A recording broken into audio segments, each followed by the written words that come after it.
Uy! Puro mo paano yung tamang pagkain ng suman. Siyempre dapat linisin mo muna. Para wala kang makain ng mga buko. Tapos pag nalinis mo na, aamoy mo muna. Kung hindi dadamay sa'yo, mas magkaiba tayo. Ibang kinakain, ibang kinakain ko. Ma! Baka sabi naman nila, oh, ganyan akong klaseng tao ah. Di ba? Ganito lang na kumain ng suman, maliit lang. Very gentle. Dadaan-daanin mo lang. Kasi masakit din sa part ng suman yun pag binigla mo. Siyempre matutuwa ka talaga, no? Sarap, hindi siya maalat.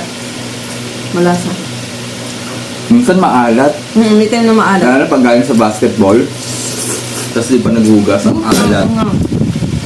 Ano ba? Pansit ba? Kasi ito yung usapan natin dito nga. Sabi mo. Messi mo ma. Makalat talaga kumain ma. Yan ang laging reklamo nila sa akin. Ang kalat ko daw kumain. Eh ano magagawa ko? Eh sa sweet girl ang atake ko lagi. Ang magagawa ko, ang dumi ko tuloy. Ang dumi ko. Baga. Ang dumi ko. Ang dumi ko. Time.